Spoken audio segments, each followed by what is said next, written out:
Imposter syndrome, confidence. Whew. Buzzwords for me. I am China McCarney. I am the founder of the Athletes Against Anxiety and Depression Foundation and the creator of the Daily Mental Health YouTube channel. In this video, we're going to talk about imposter syndrome, which I think is a big one for a lot of people, and I think specifically for a certain group that we'll get into, and confidence, which kind of goes hand in hand with imposter syndrome. If you are suffering from imposter syndrome, then you're probably struggling with confidence. And so we'll talk about it. We'll talk about tools, things that have helped me, things I'm still struggling with, and hopefully things that can help you feel confident. First things first, as you know, first things first, hit the subscribe button, drop some stuff in the comments. I love interacting with you guys. And this video is sponsored by no one yet, because we don't have any sponsors yet, but we're gonna get there. But first things first, of course, is I have to read the definition, because that's what I do here, because I don't like taking things at face value. I like reading the literal definition to see if there's something in the literal definition that's different than my understanding currently of the phrase or the word itself. So, imposter syndrome is the condition of feeling anxious and not experiencing success internally despite being high performing in external objective ways. So if you want to define my mental health journey and my issues and my problems in life, imposter syndrome is pretty right on. So from a very young age, the group of people that I think might identify with this, and it might be with everybody, and that's why I love some comments. I think people with rough childhoods, maybe a lack of one parent or the other, where you didn't get a well-rounded understanding of what the world is, you didn't get a lot of love, you didn't really feel worthy, you were left alone a lot. I think that would be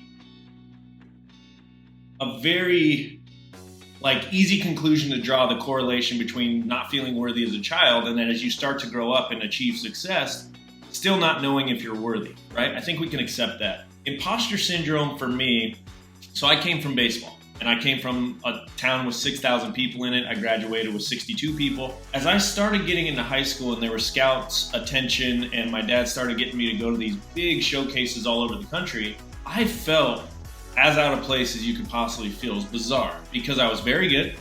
I threw as hard, if not harder, than most people at the showcases, and they wanted me at the showcases or else I wouldn't be there. But I was a small town, our uniforms weren't cool, and these other guys that I was competing against were at these massive schools and already had scholarships and all this stuff, and so I never really felt like I belonged in baseball, which I guess I'd love to hear from athletes that have kind of gone up the ranks if you kind of always feel that way.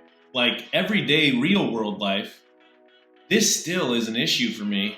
I'm a 36-year-old guy. I've been lucky enough to be decently successful at our business, the career, day job, AAA has been awesome. I still always struggle with feeling inept or unworthy of being certain places. And I don't know, I've been working on it in therapy, and Chris Williamson and Mark Manson had a great interview on the Modern Wisdom podcast about, Chris has basically a phrase or a concept that he calls imposter adaptation, that it takes a little while for your identity to catch up with your success. And Mark Manson agreed with him, and it was an incredible conversation. For instance, my girlfriend is a professor at a very high-end institution, and when I went to the institution to see her for the first time at work and different stuff, I didn't feel like I belonged at this prestigious place. And it was like, what the heck? And she can't understand why. And then when we go to really nice restaurants, I almost feel like I don't belong there. I don't know if that's unique and I'm just weird in that sense. I don't know if many of you out there have felt that, but we all belong everywhere. We're all human. We're all the same species. It doesn't matter status. No one's better than somebody else. And so I've struggled in that way.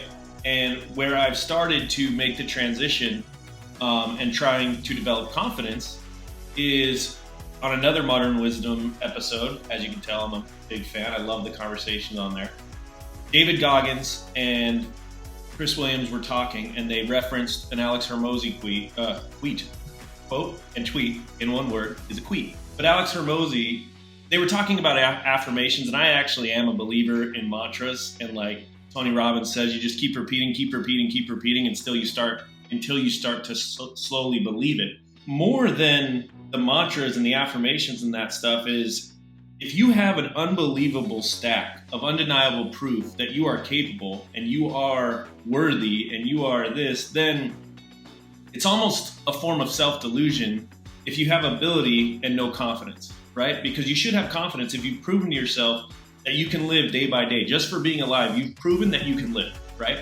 And you've proven that you can get things done because you are where you are. But oftentimes we get so inside of our own heads and we convince ourselves that we're unworthy, or we shouldn't do it, or we shouldn't approach this person, or whatever the case may be.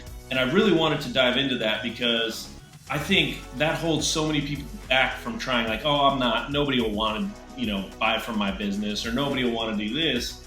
And really, I think that's a lot of external chatter, because the world's very good at being negative, because we're negative biases, and the news cycle takes advantage of this by doing 10 negative headlines for every one positive headline, because they figured out we're negative bias because of evolution.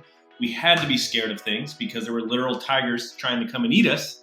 And so we are predisposed to react more to negativity, which hopefully over time, society, since life has gotten better and there aren't literal tigers chasing us, our brains will catch up. I think our brains are a little bit, in a weird way, there's like imposter syndrome with our brains, where we're still fearing, fight or flighting, the tribe-like mentality, when many of the modern world is not living like that anymore. You either have to design your life to have people around you that believe in you, that encourage you to try things, to encourage you to go try the business, you're amazing, you can do it. Or, because there's not a lot of those people out there, unfortunately, you have to cultivate it in yourself. Another awesome quote I heard, I can't remember the source, but everybody says, you become the sum of the 5 people that you spend the most time with. Well, we live in a world right now that you can connect to people on the internet in a way, on YouTube. You may not be able to talk to them directly, but you can listen to 2 individuals that are encouraging each other. You can listen to Jocko Willink, you can listen to David Goggins, Chris Williamson, Alex Hormozy, who are looking at things from a great way, breaking it down and then being positive and trying to help others optimize their life. So if you can't find people that can help you get over the imposter syndrome, you can find different ways to start working on confidence. And the first thing I would do is just YouTube confidence, Google confidence, ChatGPT confidence. You can get ChatGPT, you can train it to call you the best thing in the world. And then look back at the insurmountable proof. This is what I struggle to do, because I'm always looking ahead.